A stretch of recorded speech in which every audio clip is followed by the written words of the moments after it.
चकवाल में एक 9 साला बच्ची का कत्ल होता है, लेकिन किसी दहशतगर्द या किसी डाकू के हाथों नहीं, बल्कि उस फोर्स के हाथों जो उसे बचाने के लिए मौजूद था। उस बच्ची के वालिदैन हज करके जिस दिन वतन वापस आए, उसी रात उन्हें अपनी बेटी को दफनाना पड़ा। उस दरमियान जो कुछ भी हुआ उसे महज एक गलती कह दिया गया। लेकिन सवाल ये है कि अगर ये सिर्फ एक गलती थी तो एक ऐसा नंबर क्यों मौजूद है जिसे सुनकर ये पूरी कहानी बदल जाती है। सिर्फ 8 महीने, एक तरफ सैकड़ों लाशें जबकि दूसरी तरफ तकरीबन कोई नहीं। और ये सब पहली बार नहीं हुआ, पहले भी ऐसे मुकाबले हुए, पहले भी बेगुनाह मारे गए, पहले भी कैमरे आए, गिरफ्तारियां हुई और फिर हर बार वही अंजाम। एक और बात इस केस में ऐसी हुई जो आमतौर पर सैकड़ों दूसरे केसेस में कभी नहीं होती, और यही सबसे बड़ा सवाल है। आज हम एक्सपोज करेंगे उस पूरे निज़ाम को जिसने तहफ़्फ़ुज़ के नाम पर आपकी जान पर इख्तियार हासिल कर लिया है, और वो सच जो हानिया के बाद भी शायद कभी सामने ना आए। इस वीडियो में आप जो कुछ भी सुनेंगे उसका हर क्लेम 18 जून तक की इंफॉर्मेशन के साथ ऑथेंटिक सोर्सेज से लिया गया है, और उन सब के लिंक्स मैंने डिस्क्रिप्शन और कमेंट सेक्शन में पिन कर दिए हैं, आप खुद जाकर वेरीफाई कर सकते हैं। 10 जून बुध की रात और चकवाल का इलाका। एक सिविल इंजीनियर अदील अहमद लगभग 20 साल से ऑस्ट्रेलिया में अपनी फैमिली के साथ मुकीम थे। अदील अहमद अपनी अहलिया डॉक्टर सिद्रा खान के हमरा अपने 10 साला बेटे आफान और 9 साला बेटी हानिया को लेकर पाकिस्तान आए, जहाँ चकवाल के एक कस्बे डुडियाल में उनका खानदान रहाइश पजीर है। अदील अहमद और डॉक्टर सिद्रा खान हज के लिए रवाना होते हैं। बुध की सुबह हज जैसा मुकद्दस फरीज़ा अदा करके सऊदी अरब से वापस लौटे। उसी रात अदील के ससुर अपनी दोनों बेटियों के लिए एक दावत रखते हैं। अदील अहमद अपनी अहलिया डॉक्टर सिद्रा खान और अपने बच्चों आफान और हानिया को लेकर अपने ससुर की तरफ जाते हैं। दावत के बाद रात 11:40 पर अदील अपनी रेंटल कार में अपने ससुर के घर से निकलते हैं, अपनी फैमिली के साथ अपनी अहलिया डॉक्टर सिद्रा खान के मामू अली इजाज से मिलने, जिनका घर चकवाल में सीसीडी थाने के बिल्कुल साथ था। अदील अहमद अली इजाज के घर के बाहर अभी अपनी गाड़ी में ही थे कि अचानक वहां एक मोटरसाइकिल आती है जिस पर 2 डाकू सवार थे। डकैती की वारदात शुरू होती है और जान बचाने के लिए डॉक्टर सिद्रा खान लगभग 5 लाख रुपए मालियत का जेवर उनके हवाले कर देती है।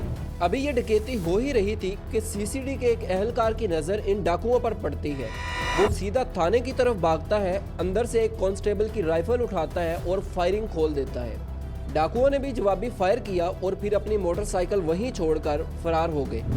फायरिंग के दौरान अदील अहमद अपने बच्चों की जान बचाने के लिए गाड़ी को भगाते हैं। यहाँ एक सवाल पैदा होता है, जिस अहलकार ने खुद अपनी आंखों से देखा था कि डाकू इसी खानदान को लूट रहे हैं, उसे अचानक ये क्यों लगा कि डाकू इसी गाड़ी में बैठे हैं? सीसीडी का अपना जवाब ये है कि उनके अहलकारों ने समझा कि डाकुओं ने करीबी गली में पनाह लेकर इसी खानदान की गाड़ी छीनी और अब उसी में बैठकर फरार हो रहे हैं।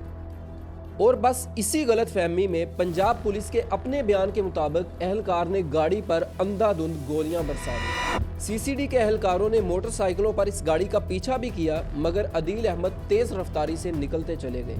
खुद अदील अहमद का कहना है कि सीसीडी ने इतनी शदीद फायरिंग की कि उनकी गाड़ी के ब्रेक तक फेल हो गए, और शायद यही वजह थी कि जब वो अपने ससुर के घर के गेट पर पहुंचे तो गाड़ी उनके काबू में नहीं रही और सीधी गेट से जा टकराई। फायरिंग के बाद जख्मियों को फौरी तौर पर चकवाल के DHQ हॉस्पिटल ले जाया गया और यहीं इसी अस्पताल में 9 साला हानिया को डेड करार दे दिया गया, जबकि हानिया के वालिद अदील और 10 साला भाई आफान, चूंकि इन दोनों की हालत तशवीशनाक थी, इसलिए इन दोनों को वहां से रावलपिंडी के बेनज़ीर भुट्टो हॉस्पिटल रेफर कर दिया जाता है, जहां इनके ऑपरेशन हुए, जबकि डॉक्टर सिद्रा खान इस पूरी फायरिंग में महफूज रहती हैं। इस वाक़े की सबसे तफसीली ग्राउंड रिपोर्टिंग चकवाल में मौजूद डॉन के रिपोर्टर नबील अनवर डक्कू ने की है। उनकी तहकीक में CCTV फुटेज और आई विटनेसेस कई ऐसी तफसीलात सामने लाए हैं जो दिल दहला देती हैं, लेकिन उनमें से कुछ की हतमी तस्दीक अभी JIT की रिपोर्ट से होनी बाकी है। इसी दौरान सोशल मीडिया पर एक गाड़ी की तस्वीर बड़ी तेजी से वायरल हुई। खुद CCD के SP ने प्रेस कॉन्फ्रेंस में कहा कि ये तस्वीर उस मुतासरा खानदान की गाड़ी की है ही नहीं, और इस केस के हवाले से सोशल मीडिया पर काफ़ी गलत मालूमात फैलाई जा रही हैं। لیکن چونکہ سی سی ڈی خود اس کیس میں ملزم ہے، اس لیے جس طرح ہم سوشل میڈیا کی ہر بات کو بغیر تصدیق کے قبول نہیں کرتے، بالکل اسی طرح سی سی ڈی کے اپنے دعوے بھی حتمی سچ نہیں ہیں جب تک کہ کوئی غیر جانبدار تحقیق ان کی تصدیق نہ کر دے۔ اسی لیے ہم نے ایک اصول رکھا، اس پوری ویڈیو میں ہم نے صرف وہی شامل کیا ہے جو کریڈیبل سورسز سے ثابت ہے۔ کوئی وائرل تصویر نہیں، کوئی افواہ نہیں، اصل حتمی فیصلہ جے آئی ٹی کی رپورٹ ہی کرے گی۔ اگر پوسٹ مارٹم کی بات کریں تو حالیہ کی پوسٹ مارٹم رپورٹ 17 جون کو منظر عام پر آئی۔ ایک رپورٹ کے مطابق 9 سال کی اس معصوم بچی کے جسم پر 11 زخموں کے نشان پائے گئے، جبکہ ایک دوسری رپورٹ کے مطابق یہ نشان تقریباً 5 گولیوں سے بنے جو اس ننھے جسم کے آر پار گزر گئیں۔ ان گولیوں نے ہانیہ کے دل، جگر، پھیپھڑوں، سینے اور پیٹ سمیت کئی اہم اعضاء کو شدید نقصان پہنچایا۔ دردناک بات یہ ہے کہ ڈاکٹروں کے مطابق یہ تمام زخم موت سے پہلے کے تھے، اتنے گہرے اور اتنے شدید کہ فوری موت واقع ہو گئی۔ ذرا سوچئے، ایک 9 سال کی بچی کے جسم پر 11 نشان۔ خود ہانیہ کے والد عدیل احمد نے راول پنڈی کے بے نظیر بھٹو ہسپتال سے ایک آڈیو بیان میں جو کچھ کہا وہ سرکاری ورژن سے کہیں مختلف ہے۔ ڈان اور ایکسپریس ٹریبیون کے مطابق ان کا دعویٰ ہے کہ سب سے پہلے فائر سی سی ڈی نے کیا، ڈاکوؤں نے نہیں۔ ان کے بقول ڈاکوؤں نے تو سی سی ڈی کی فائرنگ کے بعد صرف 2 فائر کیے اور پھر فرار ہو گئے۔ عدیل احمد کا یہ بھی کہنا تھا کہ سی سی ڈی نے اتنی فائرنگ کی کہ ان کی گاڑی کے بریک تک فیل ہو گئے۔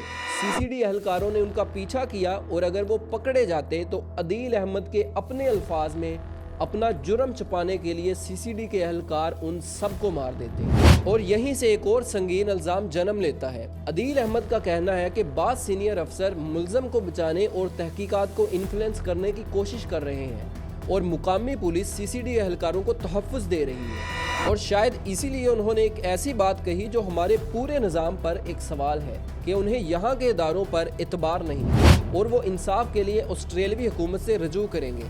ان کا کہنا تھا کہ انہیں کوئی مالی مدد نہیں چاہیے، انہیں صرف انصاف چاہیے تاکہ آئندہ کسی اور کے ساتھ ایسا نہ ہو۔ ذرا سوچئے، ایک پاکستانی جسے اپنے ہی ملک میں انصاف کے لیے کسی دوسرے ملک کی طرف دیکھنا پڑ رہا ہے۔ عرب نیوز کے مطابق ہانیہ کے دادا مظہر حسین نے کہا انہیں صرف اتنا معلوم ہے کہ ان کے اپنوں کو پولیس کی گولیاں لگی ہیں۔ اس ایک جملے میں اتنا دکھ ہے کہ شاید 1000 الزامات میں بھی نہ ہو۔ ذرا ٹھہر کر سوچئے، ایک خاندان جسے اس وطن کی محبت کھینچ کے لائی تھی، وہ اب اسی وطن کی مٹی میں اپنی 9 سالہ بیٹی کو دفنا رہا تھا۔ یہاں سے کہانی صرف ایک حادثہ نہیں رہتی بلکہ یہ ایک نظام کا چہرہ بن جاتی ہے۔ عرب نیوز کے مطابق کرائم کنٹرول ڈپارٹمنٹ یعنی سی سی ڈی پنجاب پولیس کا ایک خصوصی ونگ ہے جو اپریل 2025 میں نون لیگ کی پنجاب حکومت کے دور میں منظم جرائم پر قابو پانے کے لیے قائم کیا گیا۔ مقصد یہ تھا کہ صوبے میں جرائم کی شرح کو کم سے کم کیا جائے، مگر اس کارکردگی کا ایک دوسرا رخ بھی ہے جو بہت تاریک ہے۔ یہاں پاکستان کے ہیومن رائٹس کمیشن یعنی ایچ آر سی پی کی آواز سامنے آتی ہے۔ ایچ آر سی پی کی فیکٹ فائنڈنگ رپورٹ کے مطابق 2025 کے اپریل سے لے کر دسمبر تک صرف 8 مہینوں میں کم از کم 670 سی سی ڈی مقابلے ریکارڈ ہوتے ہیں۔ ان میں 924 ملزمان مارے جاتے ہیں جن میں 2 خواتین بھی شامل تھیں، اور اسی عرصے میں ہلاک ہونے والے پولیس اہلکار صرف 2۔ ذرا اس فرق پر رکیے، 924 کے مقابلے میں صرف 2 پولیس اہلکار۔ ایچ آر سی پی کے مطابق یہی غیر معمولی توازن اور مختلف ڈسٹرکٹس میں ایک جیسا پیٹرن اس بات کی طرف اشارہ کرتا ہے کہ یہ اکا دکا واقعات نہیں بلکہ ایک ادارہ جاتی روش ہے۔ کمیشن نے اسے سٹیجڈ انکاؤنٹرز یعنی جعلی مقابلے قرار دیا اور تمام انکاؤنٹر آپریشنز پر فوری پابندی کا مطالبہ کیا، لیکن سی سی ڈی نے ایچ آر سی پی کی اس رپورٹ کو مسترد کیا اور جعلی مقابلوں کے دعووں کو بے بنیاد قرار دیا۔ ادارے کا کہنا ہے کہ اس نے پنجاب میں جرائم میں نمایاں کمی کی، لیکن سوال یہ ہے کہ کیا یہ تحفظ کی قیمت ہے یا تحفظ کے نام پر ایک ایسا اختیار جس کے آگے کوئی روک ٹوک نہیں ہے۔ یہ انکاؤنٹر کلچر کسی ایک جماعت یا کسی ایک صوبے کی میراث نہیں ہے، یہ ہر دور میں دہرایا جا چکا ہے۔ اگر سندھ کی بات کی جائے تو 2018 میں پیپلز پارٹی کی صوبائی حکومت کے دور میں 27 سالہ نقیب اللہ ایک اسپائرنگ والے کراچی میں ایس ایس پی راؤ انوار کی قیادت میں ایک مقابلے میں مار دیا جاتا ہے۔ ایکسپریس ٹریبیون کے مطابق تحقیقات نے یہ ثابت کیا کہ وہ بے گناہ تھا اور یہ مقابلہ مکمل طور پر جعلی تھا۔ سندھ پولیس کی جانب سے سپریم کورٹ میں جمع کروائی گئی انکوائری رپورٹ کے مطابق راؤ انوار کی قیادت میں 192 مقابلوں میں 444 افراد مارے گئے۔ और इसी रिपोर्ट के मुताबिक नकीबुल्लाह वाले मुकाबले की जगह से पुलिस की सब मशीन गन्स के 26 शेल्स मिले, लेकिन मुतासरीन की तरफ से फायरिंग का कोई सबूत नहीं। और अगर पंजाब की बात की जाए तो 2019 में तहरीक इंसाफ की सूबाई हुकूमत के दौर में भी हम ये सब देख चुके हैं। ये सानिया साहिवाल था। काउंटर टेररिज्म डिपार्टमेंट यानी सीटीडी ने जीटी रोड पर एक गाड़ी रोककर फायरिंग खोल दी, जिसमें खलील, उसकी बीवी नबीला, उसकी बेटी अरीबा और साथ मौजूद जीशान मारे। जब फायरिंग की गई तो गाड़ी में बच्चे भी थे। 3 कमसन बच्चे उस गाड़ी से जिंदा निकाले गए और एक बच्चा सीटीडी की गोली से जख्मी भी हुआ। सीटीडी ने दावा किया कि ये दाइश के दहशतगर्द थे, मगर बच्चों ने बताया कि वो तो किसी शादी में जा रहे थे। जेआईटी ने इस खानदान को बेगुनाह करार दिया और ये एक्सेप्ट किया गया कि सीटीडी ने बिला इश्तियाल फायर किया और शवाहद से छेड़छाड़ की। इन दोनों केसेस का क्या अंजाम हुआ वो भी सुन लीजिए। नकीबुल्लाह केस में 5 साल बाद राव अनवार और दूसरे लोग बरी हो जाते हैं क्योंकि गवाह बयानात देने से मुकर गए। साहिवाल केस में उसी साल अदालत ने 6 काउंटर टेररिज्म डिपार्टमेंट एहलकारों को बेनिफिट ऑफ डाउट पर बरी कर दिया क्योंकि उन यतीम बच्चों समेत सब गवाह अदालत में मुल्ज़मान की शिनाख्त से मुकर गए। यही वो पैटर्न है जो बार बार सामने आता है। शोर उठता है, गिरफ्तारी होती है, कैमरे आते हैं और फिर खामोशी और बरियत। अलग अलग पार्टियां, अलग अलग सूबे, लेकिन एक ही कहानी। यहाँ सवाल यह है कि क्या हानिया का केस बिल्कुल मुख्तलिफ होगा या वो भी इस जैसा ही। जहाँ तक हानिया केस में एहतसाब की बात है तो क्या ये वाकई एहतसाब है या फिर किसी दबाव का नतीजा। इस बार कम से कम आगाज में रद्द-ए-अमल तेज था। अरब न्यूज़ के मुताबिक फायरिंग करने वाले एहलकार कांस्टेबल शुजात मुगल को मुअत्तल करके गिरफ्तार किया गया और अदालत ने उसे जुडिशियल रिमांड पर भेज दिया। हानिया के वालिद की कंप्लेंट पर एफआईआर दर्ज की गई। एआरवाई न्यूज़ के मुताबिक खुद सीसीडी चीफ सुहेल चट्टा ने इसे एक संगीन और तकलीफदेह गलती करार और मुकदमा जो पहले दफा 322 यानी गलती से कत्ल के तहत था, अब उसमें दफा 302 यानी कत्ल शामिल कर दिया गया। इन्वेस्टिगेशन सिटी पुलिस से लेकर खुद सीसीडी को मुंतकिल कर दी गई और एसपी साजिद गोंदल की सरबराही में जेआईटी बनाई गई, जिसकी हतमी रिपोर्ट आने वाले चंद दिनों में मुतवक्के है। पुलिस के मुताबिक डकैती में मुलव्वस दोनों मुबैना मुल्ज़मान मोहम्मद अब्बास और मोहम्मद फयाज अगली ही रात एक अलग मुकाबले में मारे जा चुके हैं। साथ ही ये एक इंटरनेशनल केस बन चुका है। Australian prime minister Anthony Albanese ने शफाफ और गैर जानबदार तहकीकात का मुतालबा किया और यही एक तलख सवाल जन्म लेता है। ये तेज़ रद्द-ए-अमल, ये दफ़ा 302 और ये स्टेटमेंट्स। जब ह्यूमन राइट्स कमीशन पाकिस्तान ने 924 अमवात की रिपोर्ट पेश की तो इतनी तेज़ी कहीं नज़र नहीं आई, तो फिर यहाँ अचानक इतनी तेज़ी क्यों। क्या इस खानदान का बैरून मुल्क होना और बैनुल अक़वामी प्रेशर, क्या यही वो फ़र्क था जो बाकी सैकड़ों खानदानों को कभी नसीब नहीं हुआ। ये इल्ज़ाम नहीं बल्कि ये एक आईना है। इस वक्त हानिया केस की इन्वेस्टिगेशन जारी है और जेआईटी की रिपोर्ट का इंतज़ार है। आया ये वाकई शनाख्त की गलती थी या इससे आगे कुछ और था, ये जेआईटी को तय करना है। लेकिन कुछ सवाल इन्वेस्टिगेशन के रिजल्ट से आज़ाद हैं। अगर एक अदारे के खाते में 8 महीनों में 924 डेथ हो और एहतसाब सिर्फ तब जागे जब मुतासर कोई ख़ास हो या इंटरनेशनल प्रेशर हो, तो फिर बाकी सब के लिए इंसाफ कहाँ है। हानिया इस निज़ाम का चेहरा बन चुका है। हानिया सिर्फ वो एक केस है जो दुनिया के सामने आया, लेकिन जो नज़र ही नहीं आए उनका हिसाब कौन देगा। जैसे ही इस केस को लेकर कोई अहम चीज़ सामने आएगी, इंशाल्लाह हम उसे भी एक नई वीडियो में एक्सपोज करेंगे। तब तक अपना ख्याल रखिएगा। अल्लाह हाफिज़।